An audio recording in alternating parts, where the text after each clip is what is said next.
So hello everyone, how are you all. कैसे हैं आप सभी लोग। आई होप आप सभी लोग अच्छे होंगे, आपकी पढ़ाई अच्छे से चल रही होगी। तो गाइज अभी कुछ दिन पहले 11th क्लास का एक लेक्चर आया था जिसमें बहुत मौज मस्ती हुई थी, बहुत हंसी मजाक हुई थी। तो 12th क्लास में भी आज मैं ऐसा ही एक लेक्चर आपके लिए लेके आया हूँ जिसे हम लोग बस बहुत इंजॉय करने वाले हैं। ठीक है, इसमें बहुत ज़्यादा कोई मैं ज्ञान नहीं बांटूंगा किसी को, क्या होना चाहिए क्या नहीं होना चाहिए। जो दार्शनिक प्रवृत्ति है उसको आज थोड़ा सा बाहर रखेंगे और बस जस्ट इंजॉइंग द लेक्चर, है ना। तो आज इस लेसन को हम लोग बहुत इंजॉय करने वाले हैं। क्लास 12th का विस्टास का हमारा चैप्टर नंबर 5 होने वाला है, शुड विजार्ड हिट मम्मी। इसके अंदर कुछ हमारे को मॉरल थिंग्स भी मिलेंगी, कुछ मॉरल पॉइंट्स हमें मिलेंगे डिस्कस करने के लिए, उन्हें हम जरूर डिस्कस करेंगे। बाकी बस आज हम इस लेक्चर को एंजॉय करेंगे, चैप्टर को एंजॉय करेंगे। ठीक है गाइस, तो इसमें थोड़ा सा बता देता हूँ पहले रूपरेखा क्या है कि भाई एक माता पिता है जो व्यस्त हैं थोड़े से, और अपने बच्ची को सुलाने के लिए जो फादर हैं वो उसको कहानियाँ सुनाते हैं, जैसे कि बेड टाइम स्टोरीज जो होती हैं वो सुनाई जाती है। तो उस स्टोरी को आज हम लोग देखने वाले हैं कि आज जो फादर है वो किस तरह की स्टोरी जो है वो अपनी डॉटर को सुनाने वाले हैं, उस स्टोरी में क्या कुछ होने वाला है, इस सब के बारे में आज हम लोग बात करेंगे। ठीक है guys, so let's start our chapter without any delay. तो चैप्टर नंबर 5 है should wizard hit mommy, John Updike का है ये। बिफोर यू रीड, इससे पहले कि आप पढ़ें आपको पता होना चाहिए, here is a story about the world view. World view यानी कि दुनिया का क्या नजरिया है, जो पूरी दुनिया है उसका क्या नजरिया है, ऑफ अ लिटिल चाइल्ड, यानी कि वर्ल्ड व्यू क्या है एक छोटे बच्चे का, and the difficult moral question, और बहुत ही एक मुश्किल नैतिक प्रश्न है उसके साथ, शी रेजेस, जो कि वो उठाती है ड्यूरिंग द स्टोरी, इस स्टोरी सेशन के दौरान, विथ हर फादर, जो उसके फादर के दौरान होता है। ठीक है, तो ये डिफिकल्ट मॉरल क्वेश्चन जो है, यहीं पर हमारे कुछ डिस्कशन के पॉइंट हमें मिलेंगे जो हमें डिस्कस करने हैं। एग्जाम के पॉइंट ऑफ व्यू से भी इंपॉर्टेंट है और हमारे चैप्टर को समझने के पॉइंट ऑफ व्यू से भी काफी इंपॉर्टेंट है। ठीक है गाइज, तो देखते हैं किस तरह के सवाल वो पूछती है और कैसे उसके फादर उन चीजों को, उन कंडीशंस को हैंडल करते हैं। इन द इवनिंग, शाम के समय पर, एंड फॉर सैटरडे नैप्स, और सैटरडे को जो दोपहर के समय में नैप्स ली जाती है, नैप्स का मतलब सीधा है लिखा हुआ है झपकी, जो झपकियां ली जाती है, थोड़ी देर के लिए सोया जाता है उसके समय, लाइक टुडेज, जैसे कि आज के समय में होता है। जैक टोल्ड हिज डॉटर जो, तो जैक जो है वो फादर का नाम है, उसने अपनी बेटी जिसका नाम है जो से कहा अ स्टोरी, यानी उसे कहानी सुनाई, आउट ऑफ हिज हेड, अपने खुद के दिमाग से बना के। सामान्यतः क्या होता है कि विदेशों में जब सोते हैं बच्चे तो उनके माता पिता उन्हें कहानी सुनाते हैं, लेकिन किसी किताब में पढ़ के सुनाते हैं। लेकिन यहाँ जैक जो है थोड़ा सा क्रिएटिव है, थोड़ा सा रचनाशील इसकी बुद्धि है, रचनात्मक इसकी बुद्धि है। तो ये अपने खुद के दिमाग से सोच समझ करके, आउट ऑफ हिज हेड, अपने खुद के दिमाग से सोच समझ करके एक कहानी सुनाता है। दिस कस्टम, ये प्रथा जो है, यानी कहानी सुनाने का जो दौर शुरू हुआ, बिगन, कब शुरू हुआ, व्हेन शी वाज 2, जब वो 2 साल की थी, was itself now nearly 2 years old, और इस बात को भी अब लगभग 2 साल हो चुके हैं। and his head felt empty, और अब उसे लग रहा है कि जैक को लग रहा है कि मेरा दिमाग खाली हो गया है, कि 2 सालों से मैं इसे कहानियां सुना रहा हूं, अब कितनी कहानियां बनाऊं, रोज कितनी कहानियां बनाऊं और कितनी सुनाऊं। Each new story was a slightest variation of basic tale, तो एक बेसिक कहानी है, एक मूल कहानी है, और उसी मूल कहानी में हर बार थोड़ी थोड़ी चीजें बदल करके जैक जो है एक नई कहानी बना करके उसे सुना देता है। जैसे हम कहते हैं ना कि भाई कहानी सुनाओ, हाँ ठीक है, एक था राजा, एक रानी थी, राजा जो है युद्ध पे चला गया, रानी जो है उसकी प्रतीक्षा करने लगी, जब काफी दिनों तक राजा लौट कर नहीं आया तो रानी उसको ढूंढने चली गई, राजा घर आ गया, रानी नहीं मिली तो वो रानी को, अब ये एक बेसिक स्टोरी है, मान लो, कल्पना करो, हालांकि मैं बहुत अच्छा नहीं हूँ कहानियां सुनाने में, तो कल्पना कीजिए कि एक कहानी है, अब ये एक बेसिक स्टोरी है। अब यहाँ पे क्या होगा कि राजा चला गया युद्ध पे, तो राजा चला गया किसी नगर को घूमने के लिए, राजा चला गया समुद्र तट देखने के लिए। अब क्या है, कहानी वो ये बेसिक कहानी, लेकिन हर कहानी में थोड़ी थोड़ी चीजें चेंज करके और एक नई कहानी बना करके वो उसे सुना देता था। वही उसकी स्ट्रेटेजी थी कि भाई each new story was a slightest variation, थोड़ी सी अलग होती थी, ऑफ अ बेसिक टेल, एक बेसिक मूल कहानी से। अब देखते हैं बेसिक या मूल कहानी क्या है। अ स्मॉल क्रीचर, एक छोटा सा जीव, यूजुअली नेम्ड रॉजर, और हर कहानी में उस छोटे से जीव का नाम फिक्स है। उस जीव का नाम क्या है, उस जीव का नाम है रॉजर। तो हर कहानी में रॉजर फिक्स है कि भाई जो कहानी का मुख्य पात्र रहेगा, कहानी का मुख्य पात्र जो है वो कौन होगा, वो हमेशा रॉजर ही होगा, ये फिक्स हो गया।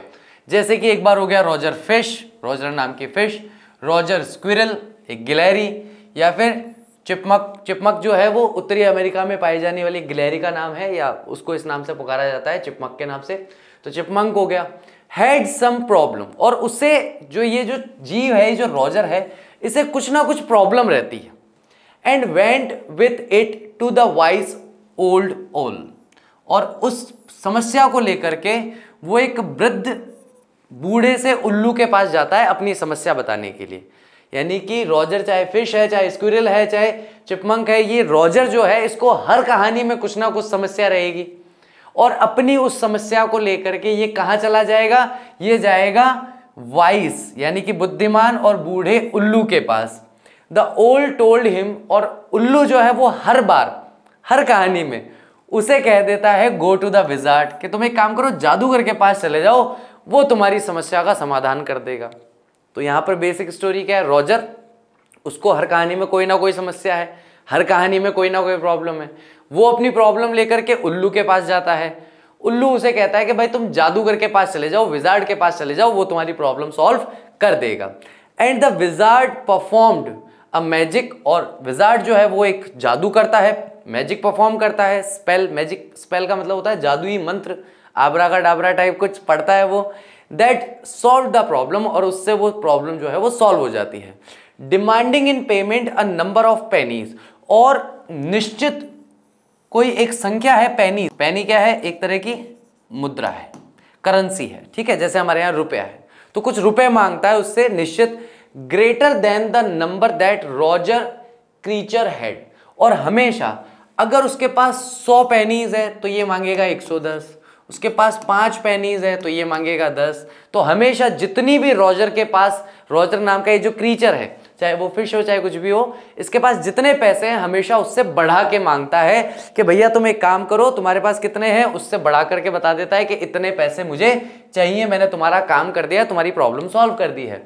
But in the same breath directing the animal to a place where the extra pennies could be found, और साथ के साथ ही, इन द सेम ब्रीथ का मतलब क्या है कि बिना दूसरी सांस लिए, मुझे इतने पैसे चाहिए, ये पैसे तुम्हें वहां मिलेंगे, इस वे में एक ही सांस में पैसे भी मांगता है, और उसे जितना पैसा उसके पास कम पड़ रहा है वो कहां मिलेगा वो भी हाथ के हाथ ही बता देता है। In the same breath directing, उसे दिशा देते हुए, उसे बताते हुए, the animal to a place, उस एनिमल को एक ऐसी जगह where the extra pennies could be found, जहां उसे अतिरिक्त पैसा या अतिरिक्त पेनीज जो है वो मिल सकती है। पेनी का मतलब वैसे एक मोटे मोटे तौर पर आप सिक्का बोल सकते हो ना, सिक्का भी बोल सकते हो, लेकिन किसी निश्चित मुद्रा का सिक्का।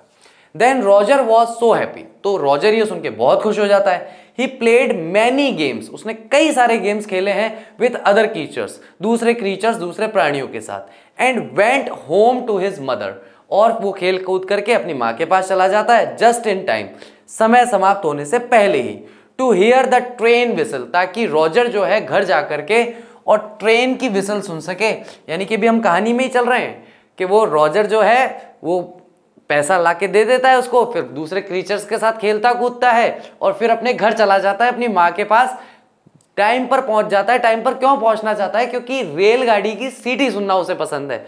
तो train whistle that brought his daddy home from Boston, जिससे कि उसके पिता वापस घर आने वाले हैं बॉस्टन शहर से। Jack describe their supper and the story was over, और फिर जैक बताता है कि भाई इस तरीके से पिता आ गए बॉस्टन से और सबने मिलकर रात्रिकालीन भोजन किया, सबने मिलकर के रात का भोजन खाया, और इस तरीके से कहानी जो है वो सुखपूर्वक कहानी का अंत हो जाता है हंसी मजाक के साथ। ठीक है, तो ये एक बेसिक टेल है, और बेसिक टेल के अंदर मैं फटाफट से एक बार वापस रिवाइज करवा देता हूँ। रॉजर नाम का एक क्रीचर है, उसको समस्या होगी, वो एक वाइस ओल्ड आउल के पास, उल्लू के पास जाएगा, वो उसे कहेगा विजार्ड के पास चले जाओ। विजार्ड के पास जाने के बाद वो विजार्ड को अपनी प्रॉब्लम बताएगा, विजार्ड जो है जादुई मंत्र बोलेगा और उसकी प्रॉब्लम सॉल्व कर देगा। प्रॉब्लम सॉल्व करने के बाद विजार्ड जो है उससे पैसा मांगेगा कि भाई पेमेंट करो, और जितना पैसा रॉजर के पास है हमेशा उससे ज़्यादा ही पैसा मांगेगा, हमेशा उससे ज़्यादा पैसा मांगेगा, साथ ही साथ ये बता देगा कि वो पैसा उसे कहाँ मिलेगा। तो रॉजर वहाँ जाता है, पैसा लेके आता है, जादूगर को दे देता है और उसके बाद में बाकी जो जीव हैं जंगल के उनके साथ खेल कूद करके समय पर घर पहुँच जाता है अपनी माँ के पास, क्योंकि उसे ट्रेन की विसल सुननी है। उस ट्रेन की विसल जो कि बॉस्टन से आती है उनके शहर को, और उसमें उसके फादर आते हैं। उसके बाद फादर, मदर और रॉजर सब बैठ कर के साथ में अच्छे से खाना खाते हैं। खाना खाने के बाद में स्टोरी खत्म हो जाती है। ये बेसिक स्टोरी है। अब इसमें क्या, हमेशा प्रॉब्लम चेंज होती रहेगी, कितनी पेनीज मांगेगा वो पेनीज चेंज होती रहेगी, ठीक है। रॉजर जो है वो खुद भी चेंज हो जाएगा, कभी फिश बनेगा है, कभी स्क्विरल बनेगा, कभी, लेकिन एक छोटा जीव बनेगा।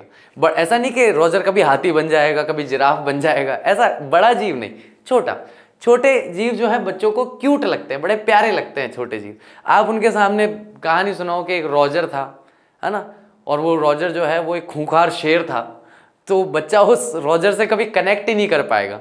तो छोटे बच्चों को जो कहानी सुनाई जाती है, छोटे जीव जंतुओं की कहानी सुनाई जाती है, जिन्हें वो प्यार से हाथ में उठा सकें, उनके साथ खेल सकें, ताकि उनके साथ वो सहज हों। और अगर आप किसी बच्चे को ये सुनाओ कि एक छोटा सा खरगोश है, उस खरगोश का पैर जो है एक पिंजरे में फंस गया, ठीक है, या एक जो पैर फंसाने वाला जो आता है ना जाल, उसमें फंस गया, तो अब आप देखेंगे कि उस बच्चे के चेहरे पर उस दर्द के भाव आप देख सकते हैं, जो दर्द वो खरगोश महसूस कर रहा होगा।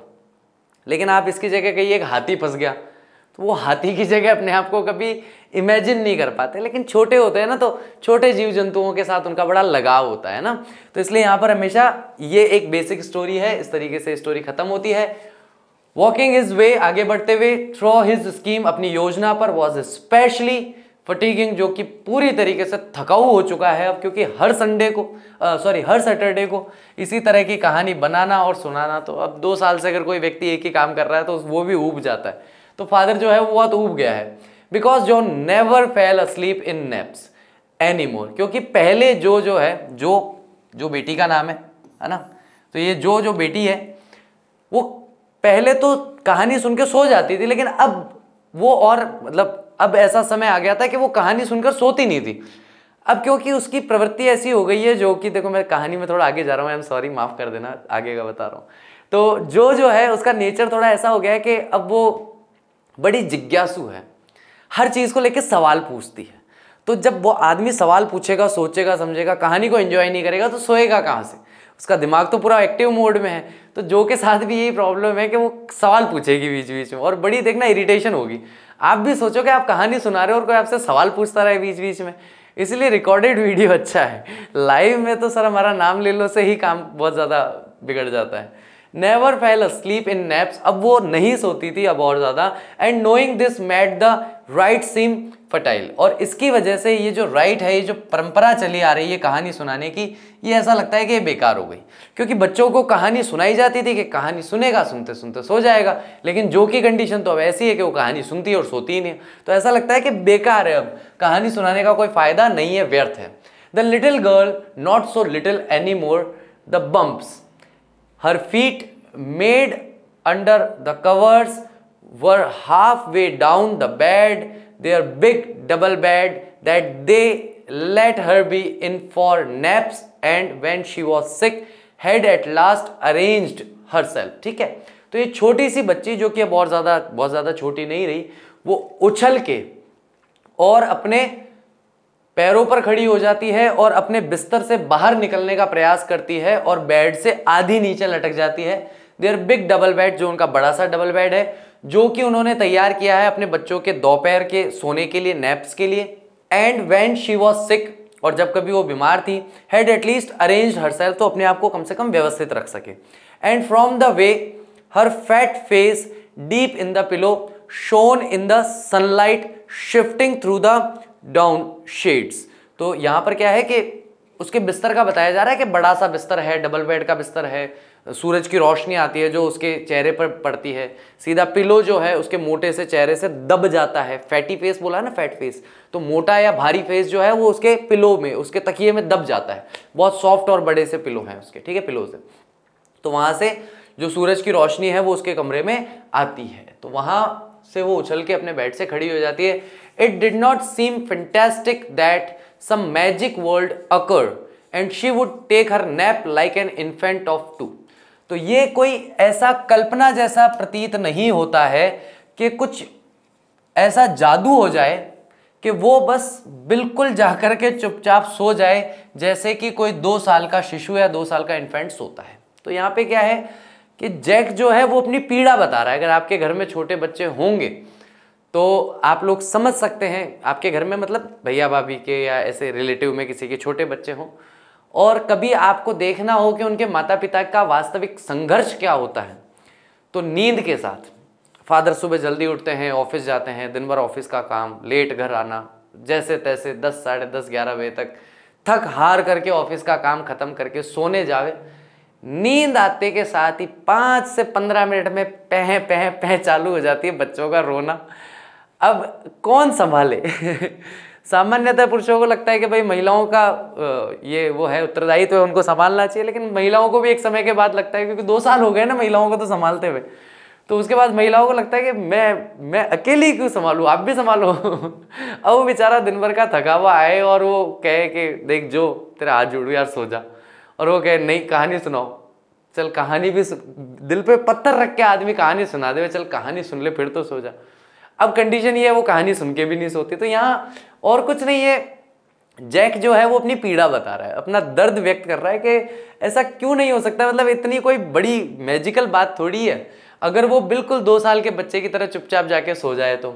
हर ब्रदर बॉबी, उसका भाई बॉबी जो है वो 2 साल का था, एंड ऑलरेडी अस्लीप, और पहले ही सो रहा था, विद हिज बॉटल, अपनी दूध की बॉटल लिए। जैक ने पूछा, who shell the story be about today, कि आज की जो कहानी मैं तुम्हें सुनाना चाहता हूं वो तुम बताओ कि किसके बारे में सुनाऊं, कौन सा जीव, क्योंकि मेरे पास जितने जीव थे वो तो पिछले 2 साल में खत्म हो गए, तो तुम बताओ कि कौन से जीव के साथ ये कहानी सुनाऊं। रोजर जो है वो स्क्वीज करके कहती है, यानी कि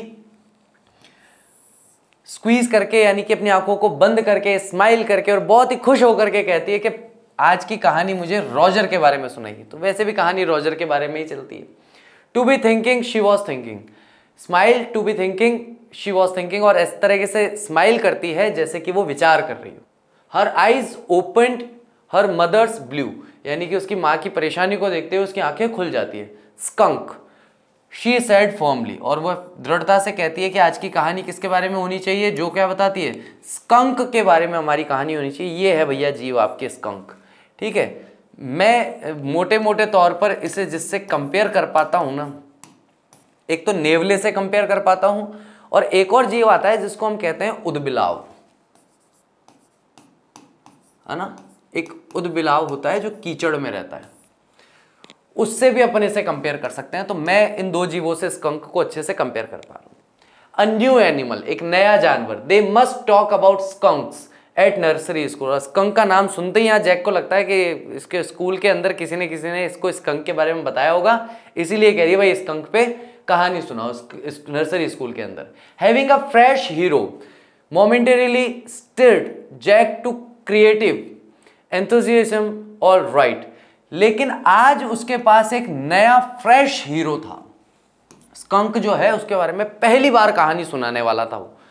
तो मोमेंटरीली, एक क्षण के लिए, stirred Jack to creative enthusiasm, उसको एकदम से उत्तेजना पैदा हुई कि आज मैं कुछ क्रिएटिव बनाऊंगा। ऐसा उत्साह उसमें पैदा हो गया कि आज कुछ रचनात्मक और कुछ बढ़िया रॉजर की कहानी में बना के बताऊंगा। और वो कहता है ऑल राइट, चलो ठीक है, आज की कहानी हम स्कंक के बारे में पढ़ेंगे। ही सेड, उसने कहा, वंस अपॉन अ टाइम, एक समय की बात है, in the deep dark woods, बहुत ही गहरे घने और अंधकार वाले जंगल में, there was a tiny little creature by the name of Roger Skunk. तो वहां एक छोटा सा प्यारा सा एक क्रीचर था, एक प्राणी था जिसका नाम था रॉजर स्कंक। एक बिल्ली के आकार का या मछली खाने वाला या बदबू छोड़ने वाला जानवर। ये बहुत ही बदबूदार होता है ये जानवर, ठीक है। इसमें आप देखना बदबूदार होना ही यहाँ इसकी परेशानी है, ठीक है, एक बार के लिए समझ लो आप। The name of Roger skunk and he smelled very bad, और उसमें से बहुत ही ज्यादा बदबू आती है। यस, हाँ, अब देखो जो का बड़ा एक्साइटमेंट आ गया कि चलो रॉजर स्कंक आ गया, उसकी प्रॉब्लम मिल गई, अब देखते हैं क्या होगा, है ना। यस, हाँ, Jo said he smelled so bad that none of the other little woodland creatures would play with him. तो उसमें से इतनी गंदी बदबू आती थी कि दूसरे जो भी वुडलैंड के, वुडलैंड जो क्या है, जंगल, जंगल के जितने भी दूसरे प्राणी थे, और वैसे क्रीचर के लिए मैं यहाँ प्राणी ना कह करके जीव कहूँ तो ज़्यादा ठीक है, कि जितने भी जीव थे वुड प्ले विथ हिम, उनमें से कोई भी उसके साथ खेलना नहीं चाहता था। जो looked at him solemnly she hadn't foreseen this, जो है बहुत ही गंभीरता से अपने पिता की ओर देखने लगी, क्योंकि उसने ये नहीं सोचा था कि पिताजी अब ऐसा कुछ कहेंगे या स्टोरी में ऐसा कोई मोड़ आ जाएगा। एक छोटे बच्चे से, आप ये कह दो 4 साल के बच्चे से, हम में से कोई अब आपसे बात नहीं करेगा।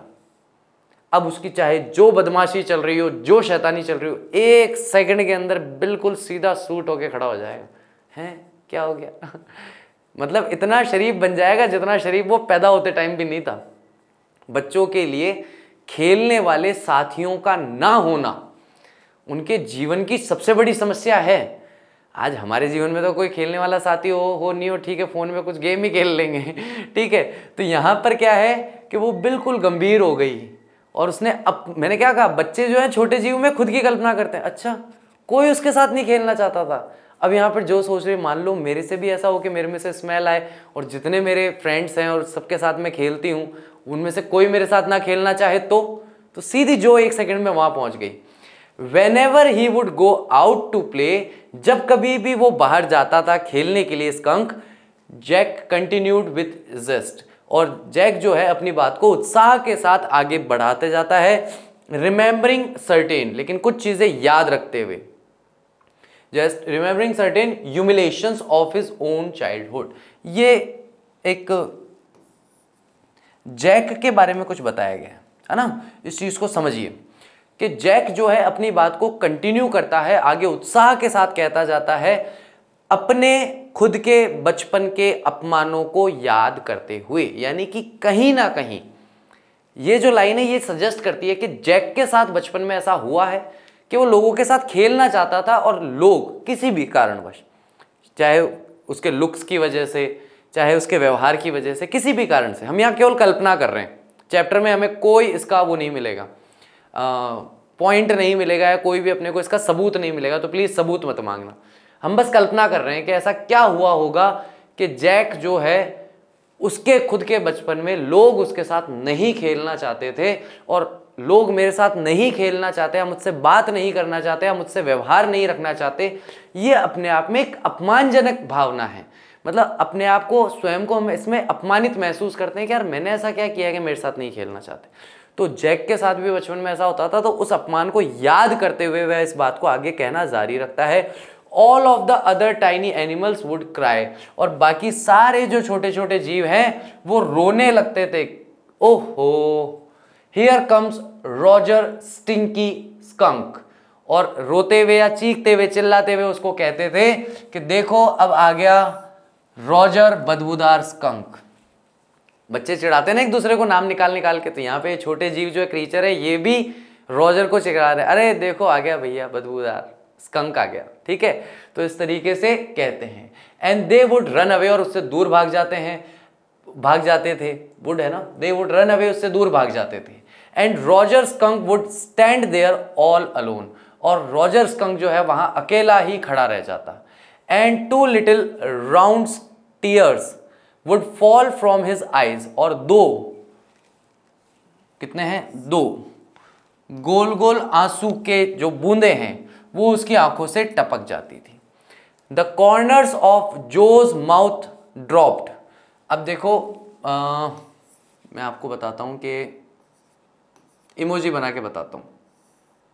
अब यहां पे क्या हुआ है कि the corner of Jo's mouth dropped, तो ये जो कॉर्नर हैं जो के माउथ के वो नीचे की तरफ हो गए। छोटे बच्चे जब किसी चीज पे दुखी होते हैं तो मुंह बनाते हैं ऐसे तो ऐसे जो है, बड़ा अजीब था लेकिन जो है ऐसा मुंह बनाती है निराशाजनक वाला, ड्रॉप कर लेती है down, and her lower lip bend, और अपने नीचे वाले होठ को आगे की तरफ झुका देती है, फॉरवर्ड आगे की तरफ।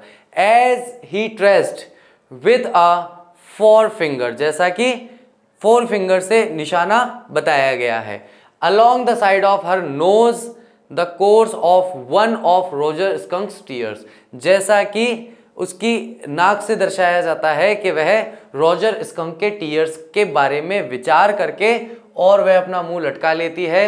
Won't he see the owl, और तुरंत प्रभाव से कि भैया अब तो समस्या समझ में आ गई मेरे को पूरी तरीके से, क्योंकि वो भी उसके दर्द को महसूस करके निराश हो रही है, परेशान हो रही है, तो क्या वो उल्लू से मिलने नहीं जाएगा?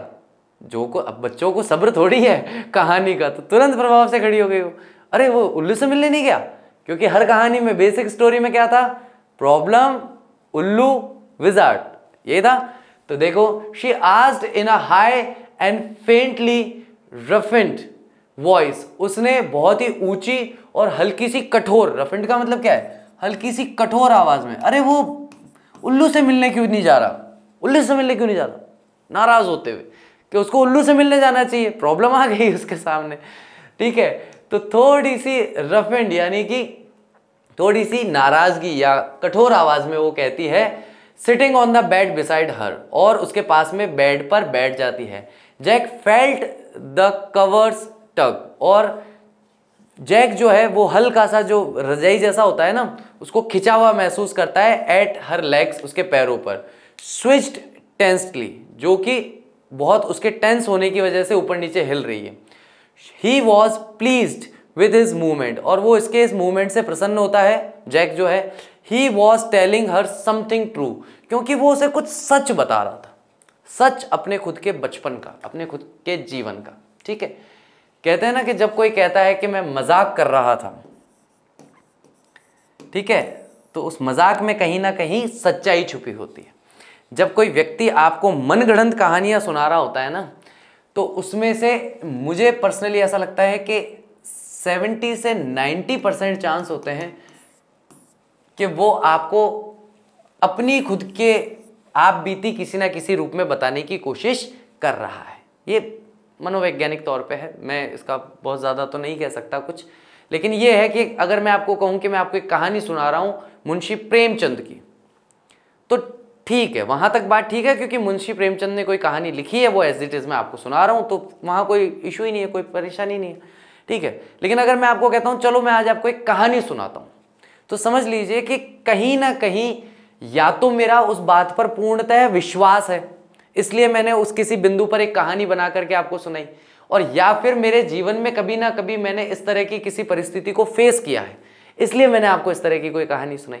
तो जब भी कोई व्यक्ति अपने मन से कहानी सुनाता है, तो उसमें आप चाहें तो उसके इतिहास को टटोलने का प्रयास कर सकते हैं। मैं ये नहीं कहूँगा कि हमेशा सच होता है, लेकिन हाँ, मैंने पाया है, ये मेरा एक निजी अनुभव आप कह सकते हैं कि जब भी कोई लोग मनगढ़ंत कहानी सुनाते हैं या कुछ सिचुएशन बना करके अपनी बात को रखने की कोशिश करते हैं, तो कहीं ना कहीं वो सिचुएशन उनके जीवन से कहीं ना कहीं लगती भी होती है, टच एंड होती है।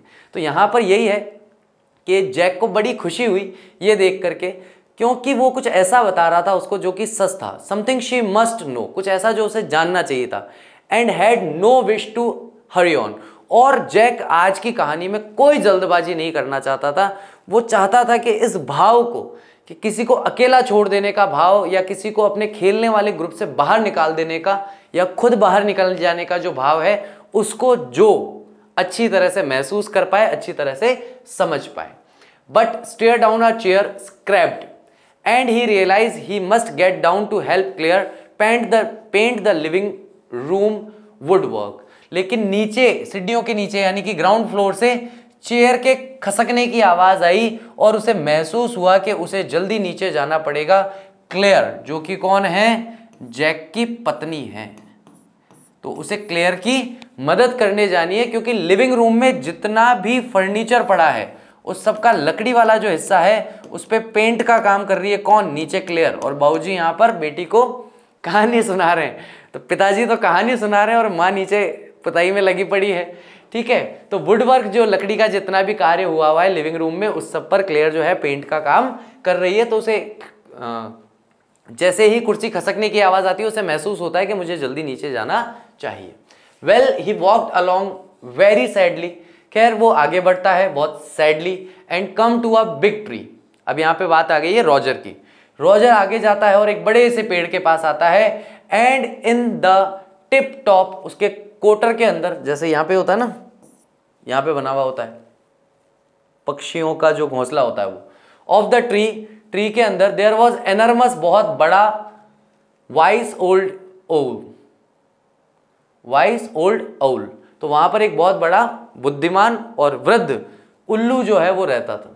कितनी ही मतलब ये दो बातें कितनी अजीब सी है ना, उल्लू का हम वैसे कुछ अर्थ निकालते हैं लेकिन ये भी वाइस है, यानी कि वाइस उल्लू है ना। तो ये रूढ़िवादी परंपरा को तोड़ने का एक प्रयास किया जा रहा है कि अगर उल्लू है तो उल्लू ही होगा, उल्लू मतलब वैसे उल्लू होगा, लेकिन ऐसा नहीं है। उल्लू को ऐसा कहना ठीक नहीं है, इसलिए यहाँ पर उसे वाइस बताया गया है कि भाई उल्लू जो है वो भी वाइस हो सकता है, ताकि रूढ़िवादी जो विचारधारा है उसे तोड़ा जा सके, है ना।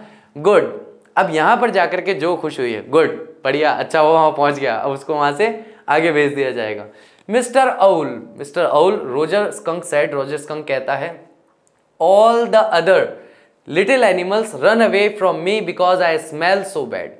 सारे दूसरे छोटे जो जीव हैं, छोटे जो जानवर हैं, वो मुझसे दूर भाग जाते हैं क्योंकि मैं बहुत ही गंदा स्मेल करता हूं या मुझ में से बहुत गंदी बदबू आती है। सो यू डू, हाँ तुम में से आती है, मतलब उल्लू जो है वो भी कह रहा है हाँ भाई आती है तेरे में से। सेड, वेरी वेरी बैड, बहुत बहुत बुरी बदबू आ रही है तुम में से। व्हाट कैन आई डू, मैं क्या कर सकता हूं इसमें। Roger skunk said, Roger skunk कहता है, and I cried very hard, and he cried very hard, तो वो कहता है कि भाई मैं क्या कर सकता हूं, अगर मुझ में से बदबू आती है तो मेरी थोड़ी कोई गलती है। और ये कहकर के बहुत जोर जोर से वहां पर वो उल्लू के सामने रोने लगता है। द विजार्ड, जो शाउटेड, और जो है पूरे जोश में है और चिल्ला के कहती है, अब आएगा विजार्ड, यानी कि अब आएगा जादूगर। कौन आएगा, अब आएगा जादूगर, चिल्ला के कहती है। एंड सेट राइट अप, और जैसे लेटी हुई थी नैप लेने के लिए एकदम से बैठी हो जाती है। And a little golden book spelled from the bed, और जैसे ही वो अचानक से खड़ी होती है तो पास में एक छोटी सी गोल्डन कलर की एक बुक होती है, वो बेड से नीचे गिर जाती है। Now Jo daddy is telling the story, do you want to tell daddy the story. अब जो डैडी हैं उनकी जिम्मेदारी हो गई कि भाई इसको कंट्रोल करूँ, इसको सुलाना भी है, इतना जोश में रहेगी तो सोएगी कैसे। तो अब जो डैडी जो है वो स्टोरी सुना रहे हैं, क्या तुम चाहती हो कि डैडी आगे की कहानी सुनाए कि नहीं सुनाए। तो इस पे जो कहती है, नो यू मी, नहीं आप मुझे सुनाओ, है ना। Do you want to tell daddy the story, यानी कि यहाँ पे कह रहा है कि डैडी स्टोरी सुना रहे, क्या तुम डैडी को स्टोरी सुनाना चाहोगी। तो वो कहती है नहीं मैं नहीं, आप मुझे सुनाओ। Then lie down and be sleepy, तो लेट जाओ और सो। Her head relapsed onto the pillow, उसका सर जो है फिर से जाकर के पिलो पर रेस्ट करने लगता है। एंड शी सेड, और वो कहती है, आउट ऑफ योर हेड, आप अपने मन से बना के सुनाना है ना, और अच्छे से बना के सुनाना, जैसे आप मन से सुनाते हो, अपने विचारधारा से सुनाते हो, अपनी कल्पनाओं से सुनाते हो, वैसे ही सुनाना है ना। Well the old thought and thought, तो उल्लू ने सोचा और बहुत सोचा। देन लास्ट ही सेड, और अंत में वह कहता है, why don't you go see the wizard daddy what. तो यहां पर अभी ये कहता है कि उल्लू कह रहा है कि तुम जाकर के विजार्ड से क्यों नहीं मिलते। इतने में ही एक प्रश्नवाचक रूप से जो अपने पिता को टोक देती है डैडी, और डैडी पलट के पूछते हैं व्हाट, क्या हुआ। आर मैजिक स्पेल्स रियल, क्या जादुई मंत्र वास्तविक होते हैं। तो मैंने कहा था ना ये बीच बीच में कहानी का सत्यानाश करेगी कुछ ना कुछ करके। तो ये आ गया एक इंपॉर्टेंट क्वेश्चन कि भाई क्या जादुई मंत्र वास्तविक होते हैं। ठीक है, तो ये पूछती है, this was a new phrase. अब ये उसके उम्र की एक नई अवस्था है कि 4 साल की उम्र में इतनी जिज्ञासु, जो भी जैसा भी जहां भी दिखे पूछो, ये क्या है, वो क्या है, ये कैसा काम करता है, वो कैसा काम करता है, ये घड़ी कैसे चलती है, ये टीवी के अंदर लाइनें क्यों आती है, ये सारे कलर कैसे दिखाई देते हैं। इतने सवाल बच्चों के कि आदमी परेशान ही हो जाए। जस्ट दिस लास्ट मंथ, बस इसी पिछले महीने, अ रियलिटी फेज, एक वास्तविकता वाला फेज। रियलिटी फेज का मतलब क्या है, हर चीज की वास्तविकता जानना जरूरी है। कुछ भी उसको पता चल जाए, कहीं से कोई बात सुन के आ जाए, ये सच है क्या पापा, ये सच है क्या मम्मी, ये इसका चलता रहता है। When he told her spiders eat bugs, कि मकड़ियां जो है छोटे कीट खाती है। She turn to her mother and ask, तो वो अपनी माँ की तरफ मुड़ जाती है और पूछती है डू दे रियली, क्या सच में खाती हैं? And when Clare told her God was in the sky and all around them, और जब क्लेयर यानी मेरी पत्नी उसे बताती है कि भगवान जो है ऊपर नीले आकाश में है और चारों तरफ हैं, she turn to her father, तो वो अपने पिता की तरफ यानी मेरी तरफ मुड़ जाती है, जैक की तरफ, एंड इंसिस्टेड, और आग्रह करके जोर देके कहती है with a sly yet eager smile, एक चतुराईपूर्ण लेकिन फिर भी उत्सुक मुस्कुराहट के साथ, इज ही रियली, क्या भगवान वास्तविकता में वहां रहते हैं ऊपर? तो मतलब रियलिटी फ्रेज चल रहा है, जो का कैसा फ्रेज चल रहा है अभी? Reality phrase. कहीं से कुछ भी सुन ले तो आकर के पूछेगी अच्छा ऐसा सच में होता है? They are real in stories. अब जैक जो है अभी हर चीज समझाने के मूड में नहीं है, तो बहुत ही कर्टली, बहुत ही संक्षिप्त रूप से कि भाई बस मैं बता दूं और ये पलट के कुछ ना पूछ ले, उस मूड में कि they are real in stories, कि हाँ जादुई मंत्र वास्तविक होते हैं लेकिन कहानियों में, वास्तविक जीवन में नहीं। तो बहुत ही शॉर्ट में पूरी बात को कह देता है। ऐसा भी नहीं कह रहा है कि वो नहीं होते, जादुई मंत्र जो हैं वो वास्तविक नहीं होते, उससे तो स्टोरी का मजा खत्म हो जाएगा। और ये भी नहीं कह रहा है कि होते हैं, कि उसे गलत शिक्षा भी नहीं दे रहा कि भाई हाँ दुनिया में सच में जादुई मंत्र होते हैं, तो गलत शिक्षा भी नहीं दे रहा, सही शिक्षा भी दे रहा है, और स्टोरी का जो सस्पेंस है या उसकी जो ब्यूटी है उसे भी बनाए रख रहा है। तो क्या कह रहा है? They are real in stories, हाँ वे कहानियों में सत्य होते हैं। She had made him miss a beat, और इसकी वजह से क्या हुआ कि वो थोड़ा सा जो स्टोरी में चल रहा था वो भूल जाता है इन द नैरेटिव, जहां वो कहानी में चल रहा था। द ओल सैड, उल्लू ने कहा, go through the dark woods, गहरे जंगल में से होके जाओ, under the apple trees, apple trees के नीचे से होते हुए, इनटू द स्वाम्प, दलदल से होते हुए, ओवर द क्रिक, और नदी के, छोटी नदी के ऊपर से होते हुए। व्हाट अ क्रिक, अब जैसे वो कहता है ओवर अ क्रिक, तो जो का वापस क्वेश्चन आ जाता है कि भैया ये क्रिक क्या है? अ लिटिल रिवर, तो छोटे शॉर्ट में आंसर दे देता है एक छोटी नदी। Over the creek and there will be the wizard's house, और वहां जाकर उसे उस जादूगर का घर दिखेगा। And that's the way Roger Skunk went, और इसी तरीके से रॉजर स्कंक जो है जैसे जैसे रास्ता बताया उससे होता हुआ जाता है। And pretty soon he came to a little white house, और जल्दी एक छोटे से सफेद घर के बाहर आ जाता है। And he rapid on the door, और वो दरवाजा खटखटाता है। अब जैसे ही बोला ना दरवाजा खटखटाता है, तो जैक ने क्या किया कि उस चीज को सही करने के लिए ऐसे खिड़की के पास में खिड़की है, ऐसे हाथ करके पीछे से कि जो को दिखाई ना दे, मतलब जैसे मैं इधर आऊं कि जो इधर है और मैं कहानी सुना रहा हूं, तो इधर पीछे से हाथ छुपा करके खटखटा दिया, ठीक है। तो वो रैप करता है on the door, Jack rapped on the window sill, window की जो सिल होती है उस पर वो खटखटाता है चौखट पे। एंड अंडर द कवर्स, और जो रजाई में सो रही है जो tall figure clenched in an infantile thrill, और ये खटखटाहट की आवाज सुनते वो एकदम से रोमांच में ऐसे अपने आप में सिकुड़ जाती है कि अरे अब जादूगर जो है दरवाजा खोलेगा, क्योंकि खटखटाने की आवाज वास्तविकता में भी आई, क्योंकि जैक जो है उसने अपना हाथ छुपा करके खिड़की खटखटा दी। And then a tiny old little man came out, और उसके बाद एक छोटा सा कम ऊंचाई वाला एक व्यक्ति जो है नाटा सा बाहर आया, with a long white beard, जिसकी बड़ी बड़ी सफेद दाढ़ी थी, and a pointed blue head, pointed blue head जैसे जादूगर पहनते हैं, मैं ड्रॉ करूं क्या? इस तरह की हेड होती है ना, उस पे कई बार इस कलर के स्टार्स बने हुए होते हैं, सर्कल्स होते हैं, स्क्वायर्स होते हैं, है ना मतलब कुछ ना कुछ बना हुआ होता है ऐसे। तो इस तरह की एक उसने हैट पहन रखी थी। आई होप हैट अच्छी लग रही होगी, वरना बाबूजी के हाथ में डंडा है। चलिए आगे देखते हैं। And pointed blue hat and said, और कहा व्हाट्स दिस, व्हाट्स दिस का मतलब व्हाट इज इट, क्या है, क्या चाहिए। व्हाट्स योर वांट, तुम क्या चाहते हो। यू स्मेल ओफुल, तुम में से बहुत भयानक बदबू आ रही है। The wizard's voice was one of Jack's own favourite effects.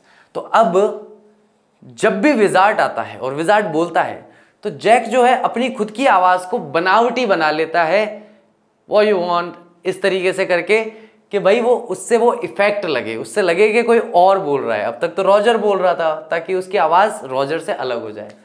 He did it by scratching up his face and somehow winning through his eyes.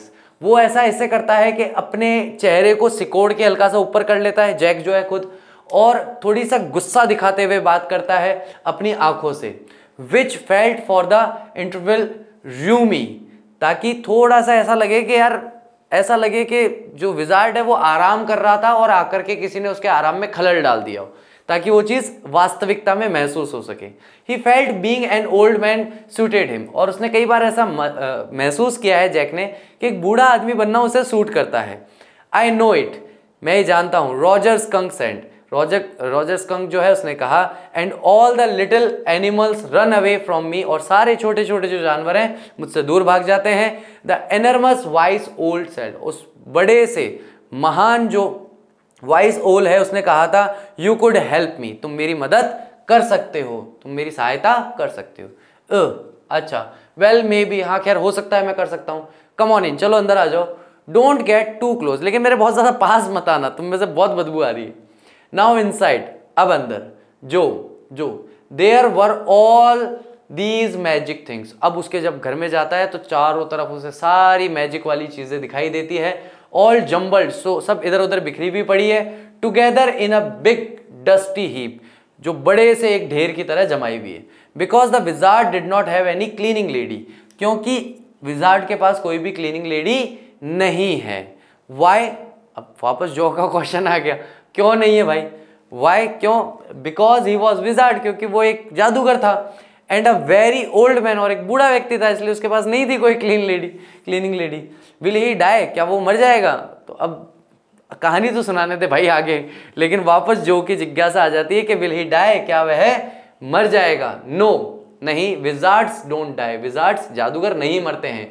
Well खैर, he rummaged around and found an old stick called the magic wand, तो वो चारों तरफ ढूंढता है और ढूंढ करके तलाश करता है अपनी जादुई छड़ी का। हालांकि इसमें छड़ी बहुत बड़ी है, इतनी बड़ी छड़ी नहीं होती, इस टाइप की, इससे थोड़ी सी बड़ी है ना, हैरी पॉटर में देख लेना कैसी होती है। एंड आस्क्ड रॉजर स्कंक, और रॉजर स्कंक से पूछा what he wanted to smell like, वो कैसा स्मेल करना चाहता है, कैसा चाहता है कि उसमें से कैसी खुशबू आए। Roger thought and said roses, Roger जो है सोचता है, बहुत सोचता है, और लास्ट में क्या कहता है? रोजेस जैसी, यानी कि गुलाब के फूल की तरह। कैसी आनी चाहिए उसमें से स्मेल? तो गाइज उसमें से स्मेल आनी चाहिए गुलाब के फूल की तरह, उसमें स्मेल आनी चाहिए। यस गुड, हाँ अच्छा है। जो सेड स्मगली, संतुष्ट होते हुए कहती है हाँ, मतलब उतनी गंदी स्मेल आ रही थी तो जो कहती है ये ठीक है, गुलाब की स्मेल ठीक है। Jack fixed her with a trance like a gaze and chanted in the wizard's elderly irritable voice, और जैक जो है उसकी तरफ घूर के देखता है, जॉ की तरफ, और देखते हुए एक मंत्र जो कि उस बूढ़े विजार्ड की इरिटेशन भरी, चिड़चिड़ाहट भरी आवाज जो है जैसे कि जैक खुद निकालता है, उस आवाज में वो उस मंत्र को पढ़ता है। जैक बोलता है abracadabra hocus poo, Roger Skunk how do you do, roses boses pull and ear, Roger Skunk you never fear, bingo. इस तरीके से वो एक पूरे जादुई मंत्र को, ये क्या है? मैजिक स्पेल है। क्या है ये? Magic spell. ज्यादा जोर से मत बोलना वरना तुम्हारे पास में जो बैठा है उसमें से गुलाब की खुशबू आने लगेगी। ठीक है, तो ये एक जादुई मंत्र है। अब देखते हैं कि क्या हुआ इस जादुई मंत्र का, रॉजर पे कोई फर्क पड़ता है कि नहीं पड़ता है। Let's have a look. तो गाइज नेक्स्ट लेक्चर तो देखना ही है, देखने के लिए कि आगे क्या हुआ। मंत्र बोल दिया, अब आगे का पता ही नहीं उसके बाद क्या हुआ। तो आई होप गाइज आप लोगों ने इस चैप्टर को एंजॉय किया होगा। अब तक का जो चैप्टर है मज़ा आ रहा होगा पढ़ने में। नेक्स्ट लेक्चर में हम इसी को कंटिन्यू करने वाले हैं, लेकिन मेरा एक छोटा सा काम करना है ना please. Childhood,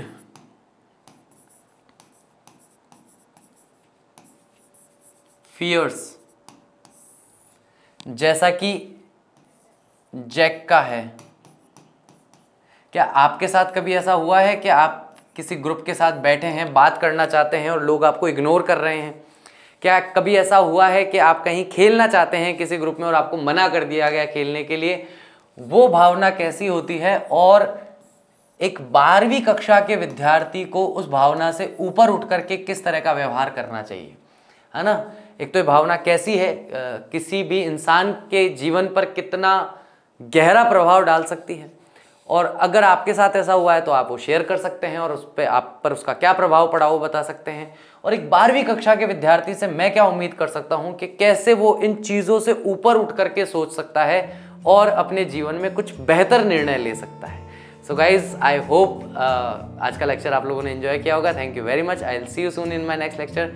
till that, take care of yourself. Bye bye. I will see you soon.